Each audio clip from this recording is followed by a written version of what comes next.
The best kept secret. That's the topic. I drove past a beautiful cemetery. Inspiring habits. And I was once again reminded of something I discovered over 20 years ago. And that is, the wealthiest spot on this planet is not the diamond mines of South Africa. It's not the oil fields of Iran or Iraq. But the wealthiest spot on this planet is right in your neighborhood. It's the cemetery. If I could mine the cemetery like you mine gold, I would be the wealthiest man on the planet. Why is the graveyard so wealthy? Why is there so much treasure in the cemetery? Why? Because buried in the cemetery are dreams that were never fulfilled, books that were never written, ideas that never became reality, visions that were never manifested. There in the graveyard are paintings that were never painted, songs that were never written, books that we'll never read. In the cemetery are great manufacturing plants that were never built. In the cemetery are sermons that were never preached. The cemetery is pregnant with unused success. Buried in the cemetery is treasure that makes God weep. My greatest fear tonight is very simple, and that is, I am afraid that most of you in this room and in this auditorium tonight, and perhaps watching this program, you are going to add to the treasure and the wealth of the cemetery. And that makes me very sad, because buried inside of you are dreams that you still carry, ideas that God planted in your heart that you still haven't done yet. Paintings that you've been planning to paint, and books you've been thinking about writing, and paintings you keep procrastinating about. And what I'm so concerned about is we'll never see your painting. We'll never sing your song. We'll never read your book, and we'll never operate in your business, and we'll never experience the invention that you keep procrastinating on. I trust that you will rob the graveyard of your treasure. I pray that you will disappoint the cemetery. I pray that when the morgue gets your carcass, it'll be empty. What do you call this massive treasure that's in every cemetery? It's called potential. Why is this called potential? Well, potential is untapped power. Potential is unused ability. Potential is dormant strength. Potential is hidden power. Potential is all you could be, but you haven't become yet. Potential is how far you can go in life, but you haven't gone yet. Potential is who you really are, but we haven't seen you yet. Potential is everything you could be, but you haven't become it yet. Potential is all you can do, but you haven't done yet. In essence, potential is never what you've done. Please make a note of that. It's always what you could do, but you haven't done yet. In essence, whenever you've done something, it's no longer your potential. Therefore, potential is everything that is yet unused, that is still within you. I am convinced that God has buried in every human being treasure that is yet to be tapped. Let's put it this way. If potential is not what you've done, but what you could do, then whatever you've done is no longer your potential. Therefore, you should never be impressed by what you've done, because if you are impressed by what you've done, it'll stop you from doing what you could do. The greatest enemy of progress is your last success. The greatest threat to moving ahead is getting excited about where you are. Whenever you feel like what you've done is the best you could do, you just died. No matter what you've done, if it didn't kill you, there's more left. As long as you're breathing, God got something else left inside. Until you are gone, you're still pregnant, because God sent you here. And no human being came to this planet empty. I repeat, no human came to this planet empty. You came here loaded, and you came here to make a deposit. And deposit you will make. And if you don't make, you are a generational thief, because you stole from the next generation.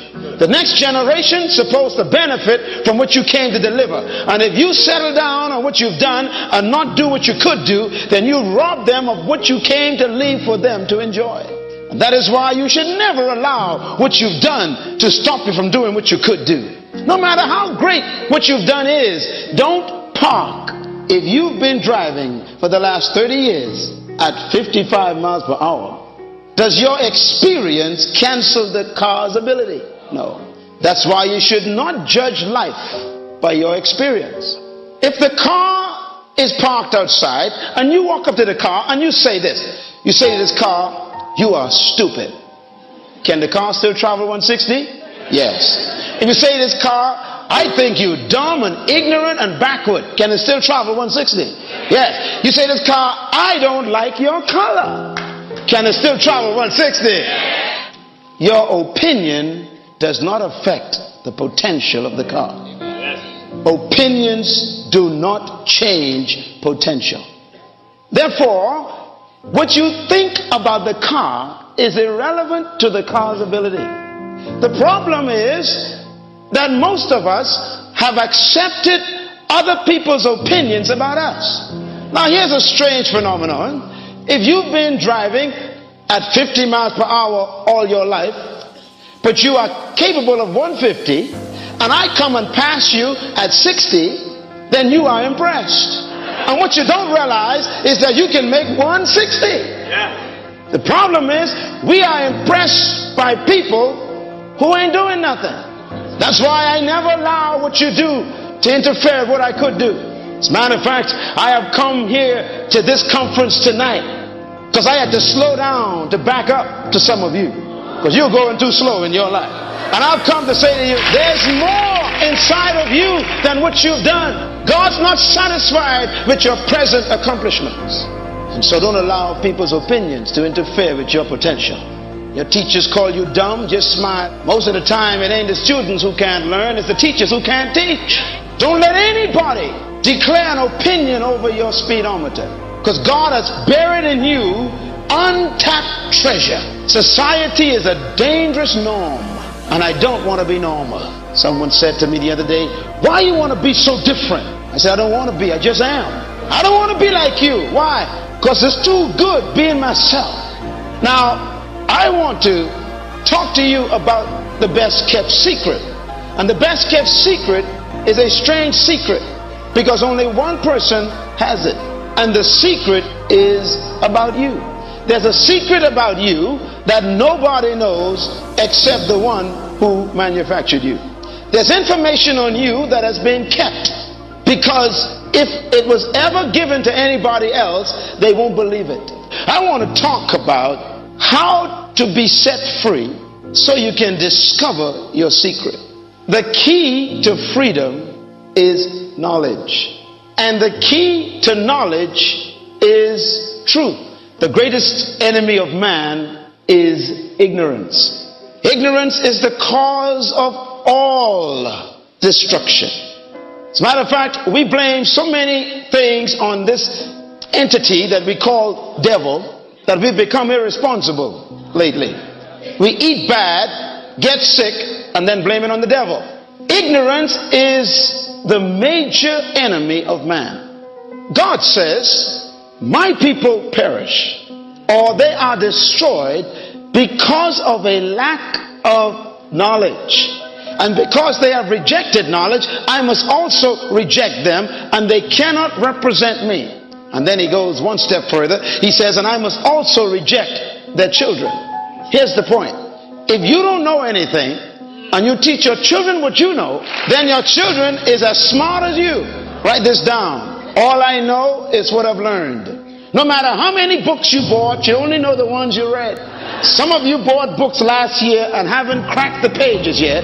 And you show people your library and try and impress them with what you don't know. You bought videotapes and haven't burst the plastic on it yet. You bought cassette tapes and haven't listened to them yet. You see, buying information doesn't give you revelation. Now here's what God says about that. He says, because you have rejected knowledge, I must reject you. It's impossible to reject something that was not available. Therefore, your ignorance was a decision. 90% of the knowledge you need is right in your house in a book you never read.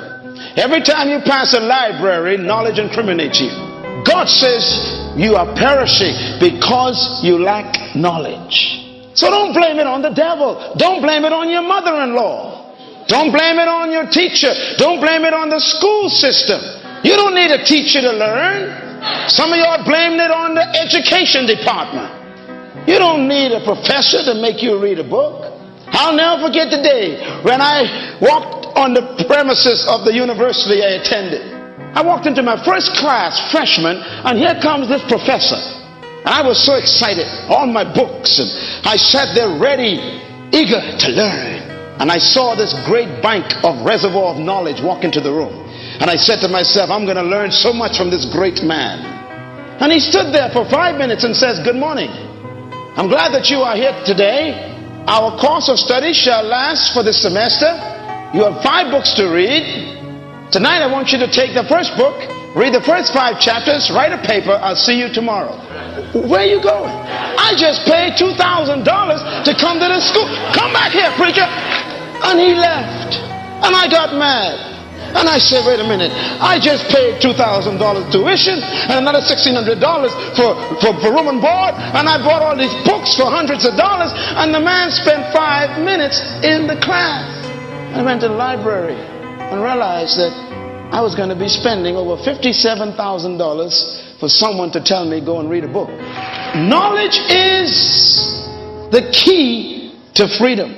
I used to think that knowledge was power. That's not necessarily true, because you can learn the wrong thing. Jesus said the only thing that can set you free is not knowledge, but knowledge of the truth. It's dangerous to learn the wrong thing well. Some people are experts in error. Come on, talk to me. So knowledge doesn't mean you're smart, because what you may have learned may not be true. And the most dangerous thing for a person to have is knowledge that is erroneous, that they believe is true. The most dangerous human being I've ever met is one who has zealous error. People with zeal who are wrong. And it's the cause of great tragedy in our humanity and in our history of man. Most of the problems in our past are results of zealous, erroneous people. People who had information that was erroneous, it was wrong, but they thought it was right and they were zealous. Let me take you one step further. Most of you came here in cars, and if you were to go outside and check your car, you'll discover something very strange. If you check the speedometer registration, there's a number on that registration. The number of that car's registration may say 160. Some cars may say 210. Other cars may say even 280. Now, how could the manufacturer place on that registration of that speedometer that number? How can he tell you that this car can travel at 160 miles per hour? He's telling you, try it. I guarantee that this automobile could travel at 160. I don't care what you think about it. I don't care what your opinion is. I made it, and I put in this car the horsepower and the piston power and the firepower to go at 160. You know, before they release the car, they test it first. So they're not asking you to test anything.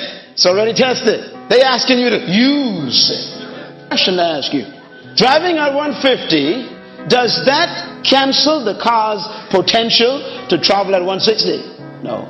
If you've been driving for the last 30 years at 55 miles per hour, does your experience cancel the car's ability? No.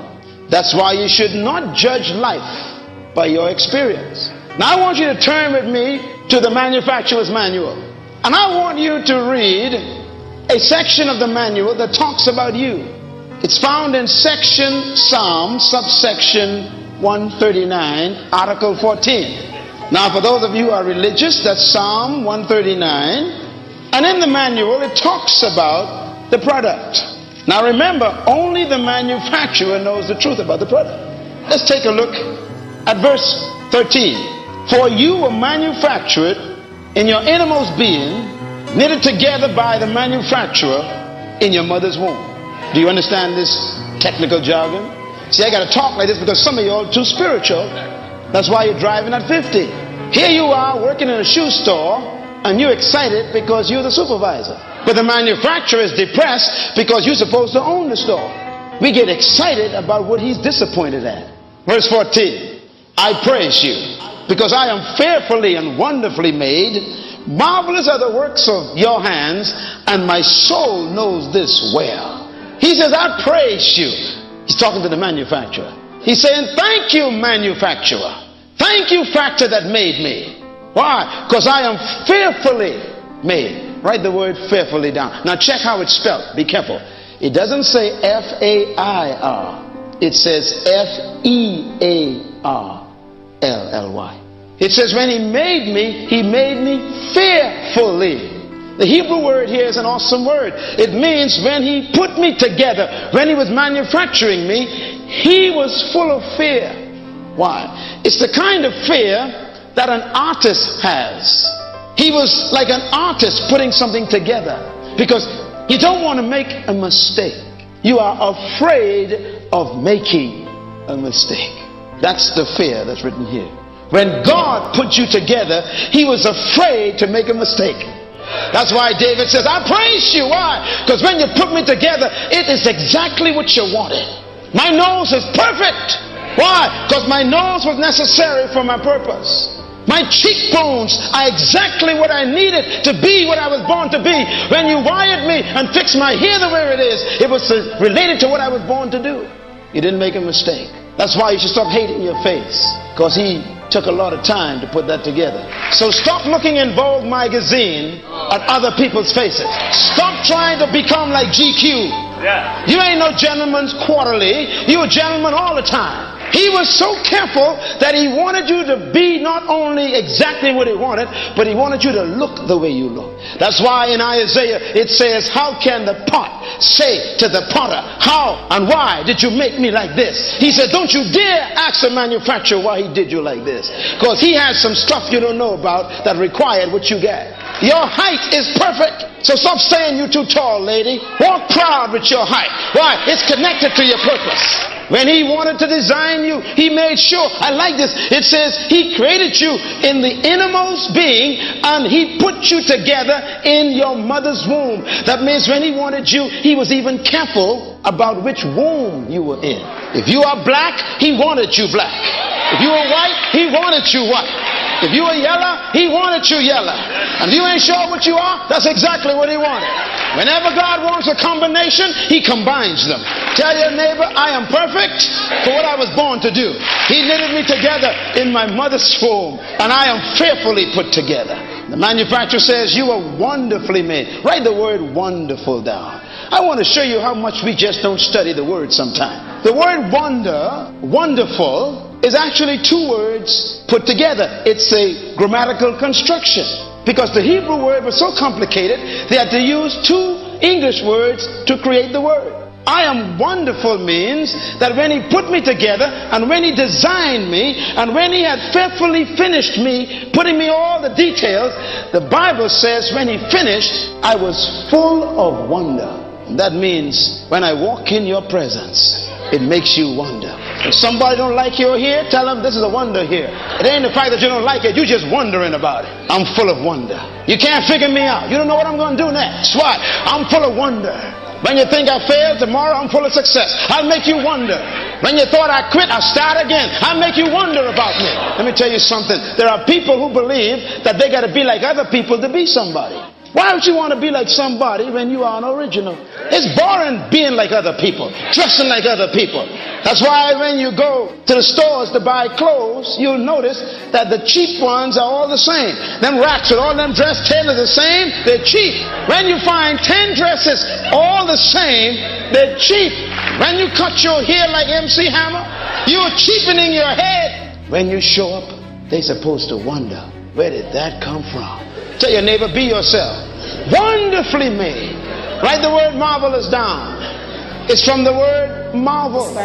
What God has produced supposed to make people marvel. So why would people want to get lost in other people? You're too important to be covered up by other people's personality. Some of you parents got to stop comparing your children. Why don't you be like John? Shut up, he's different from John. Marvelous, the works of your hands. And he says, my soul knows this. One of the most powerful things in this verse is that last statement. My soul knows this. I don't need no magazine to tell me I'm marvelous. I don't need no psychologist, psychiatrist to tell me I'm wonderful. My soul knows this. I don't need no one to affirm and confirm and reaffirm who I am. I know that I am marvelous. You see, when you don't know this thing for yourself, then you'll go to other people for affirmation. And believe me, if you go to other people to find out who you are, they'll never make you more than they are. That's why you got to discover for yourself your own treasure. Jesus said, knowledge of the truth, not just knowledge, but the truth shall set you free.